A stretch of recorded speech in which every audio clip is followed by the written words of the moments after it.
Bo'ldi, qiziqish bo'lsa, demak ketdik. Video boshlandi, zapis ketyapti. Xo'p, dasturlash deganda nimani tushunishimiz kerak? Dasturlash biror bir ish harakatini bajaruvchi buyruqlar ketma-ketligi deb tushuntirdim men sizlarga. Xo'p, dasturlashda biz birinchi navbatda o'zgaruvchilar, ya'ni o'zgaruvchilar va ma'lumot turlarini mukammal o'rganishimiz kerak. Tushunsizlar? Misol uchun qanaqadir uy qurmoqchi bo'lsak, misol qilib keltirdim sizlarga. Misol uchun uy qurmoqchi bo'lsak yoki qanaqadir dastur qurmoqchi bo'lsak, uni avval poydevordan boshlaymiz, to'g'rimi? Uy qurayotganda ham birinchi turpoqdan nima qilamiz? Sementdan deylik, sementdan beton qilamiz, to'g'rimi? O'sha xom ashyolar, demak, dasturlashda, ya'ni IT da bu ma'lumot turlari deyiladi, data type, ya'ni biz ma'lumot ustiga quramiz.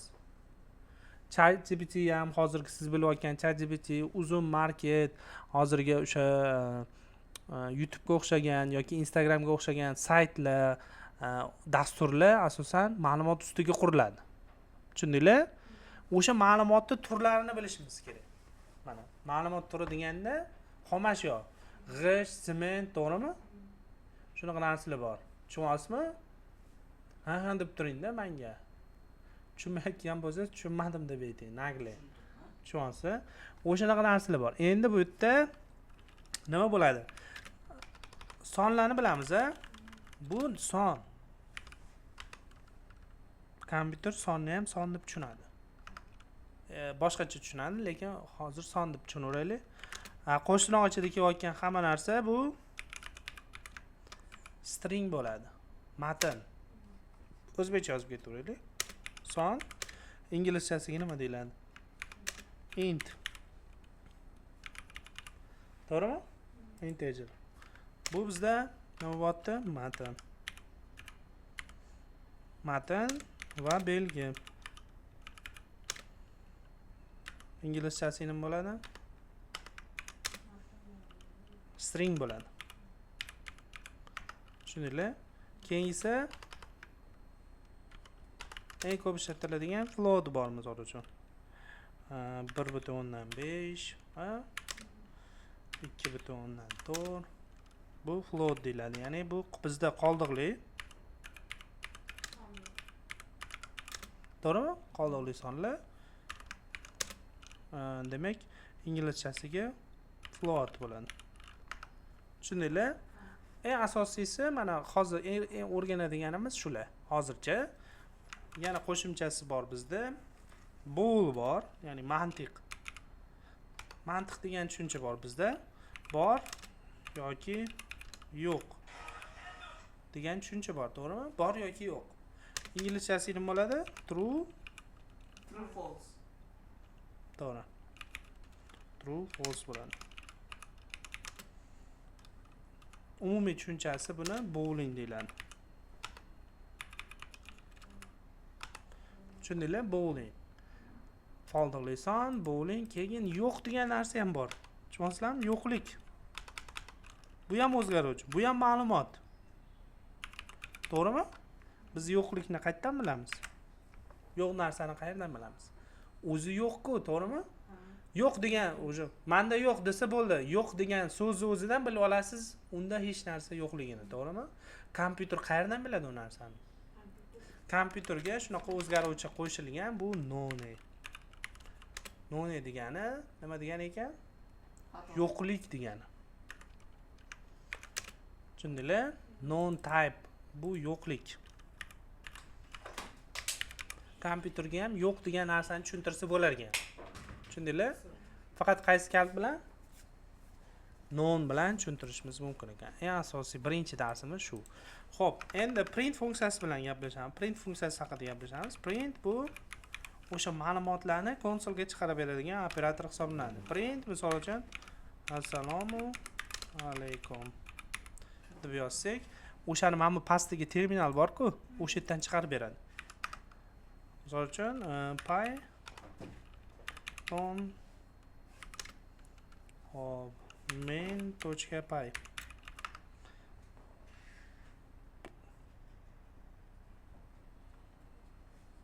Python 3 deyishimiz kerak ekan. Mana, assalomu alaykum dedi, ko'rdinglar?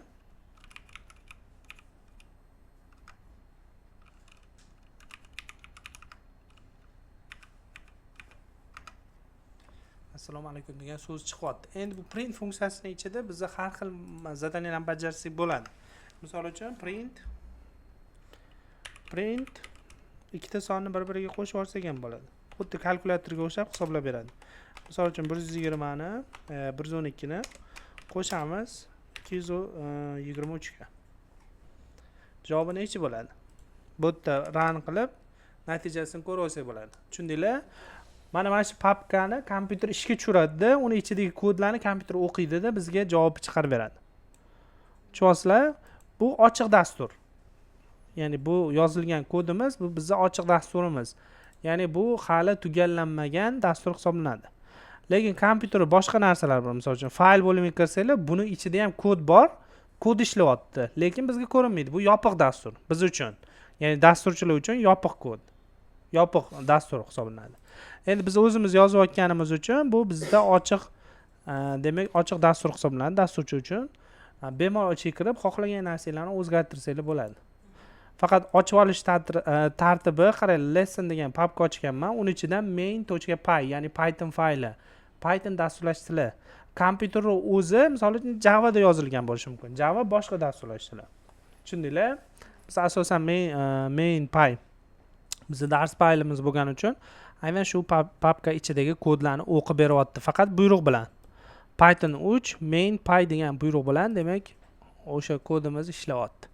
Print funksiyasini tushundinglar? Xohlagan narsamizni printda, konsolda chiqarishimiz mumkin, ya'ni terminalda chiqarishimiz mumkin ekan.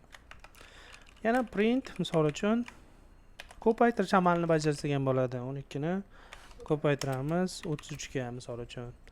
Bu yerda xuddi shu narsani run qiladigan bo'lsak, mana 396 tepadagi natijalarni ham chiqaryapti, chunki print bizda 3 ta. 3 ta print, 3 ta javob chiqyapti. Ko'rdinglar? Printni tushundinglarmi? Kim tushunmadi printni? Tushundingizmi? Hamma tushundi? Siz ham tushundingizmi? Print funksiyasini tushundinglar, yaxshi. Endi keyingi operatorimiz bu input operatori.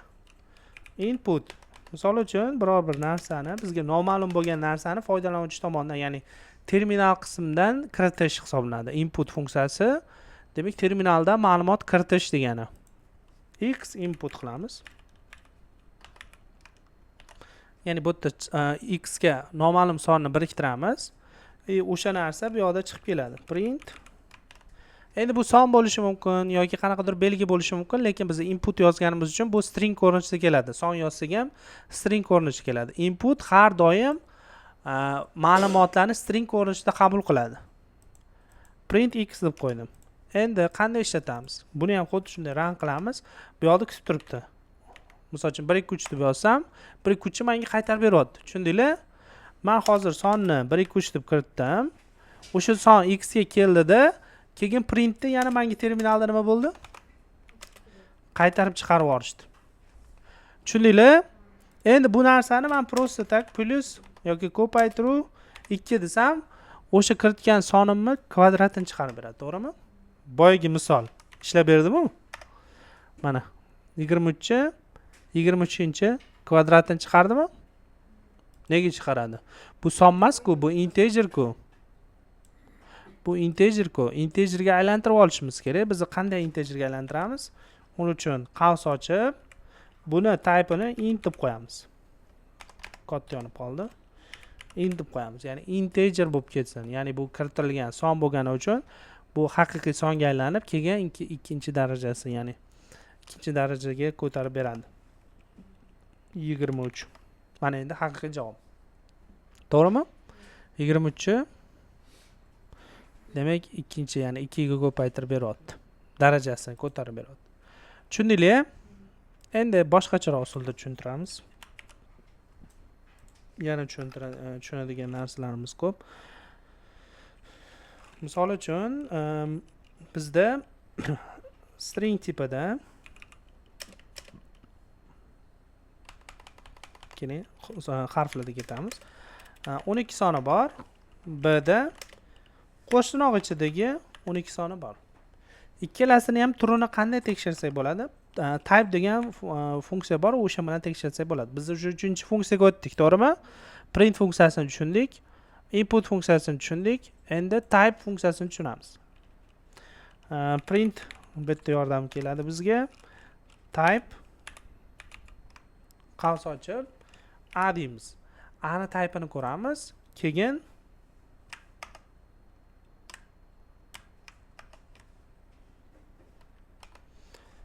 B ni typeini ko'ramiz. Xuddi shu narsani B type'ni ko'rib ko'ramiz. Mana bosadigan bo'lsak, mana birinchisi nima bo'lyapti? Boya aytgandek, tepada aytdim-ku, integer bo'lyapti.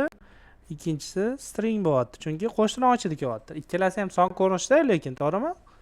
Ikkalasi ham son, lekin kompyuter buni birinchisini integer deb o'qiyapti, ikkinchisini string deb o'qiyapti. Nimaga? Chunki qo'shni ichida kelyapti. Endi biz uni integerga aylantirib olsak bo'ladi. Qanday qilib? B teng int B desam, endi bu bizda nima bo'lib ketadi? Integer. Ikkalasi ham integer bo'lib ketadi. Rani bosadigan bo'lsam, ikkita int bo'lyapti. Ko'rdinglar? Boyaga qilgan ishim, ya'ni intga men bunda bog'laganim, men bu yerda ham bog'ladim-ku. Ko'rdinglarmi? Songa aylantirib oldim. Bu yerda ham xuddi shu narsani songa aylantirsa bo'ladi. Bu qachon ishlaydi? Qachonki qo'shni ichida faqat son kelsa ishlaydi. Agar qo'shni ichida qanaqadir harf qo'shilib ketadigan bo'lsa, bu nima bo'ldi? O'sha xato berdi. Ko'rdinglar? Qizarib. X bo'lib qolgani bu ishlamaydi degani. Typespack, ya'ni kod yozishda xato bo'lyapti. Values error, ya'ni qiymat berishda xato. Chunki type'da integerga harflar hech qachon songa aylanmaydi. Tushundinglar? Faqat 12 degan, demak, ko'rinishda keladigan bo'lsa, songa aylanib ketadi bu. Buning ichida harf yoki qanaqadir belgi kelib qolsa, yoki qanaqadir mana bunaqa значокlar kelib qolsa, yoki shunaqa sonli keladi, misol uchun, tokenlarda. Yoki mana bunaqa kelsa, bular songa aylanmaydi. Tushundinglar o'zinglar, ha? Aylanmaydi. Kimda savol bor, kim tushunmadi? Tushundinglar? Endi shu yerda bitta misol ishlab beraman, videoga qo'shimcha bo'ladi. Lazizda kiraylik. Voy. Laziz Akademiya profiliga kiramiz. Siz ayting profilingizni, boyaga aytganingiz. Ana bola. 90 Aha. 171 15 17 Parolingiz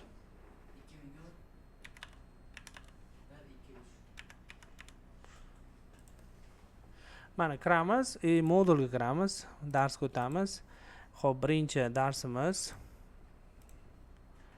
birinchi mavzu, hozir boyagi narsamiz. Qarang, bizga string tipida mana bu yerda float ham kelyapti, integer bilan float kelyapti. Shuni bo'lishimiz kerak. Shu masalani ishlab beraman sizlarga.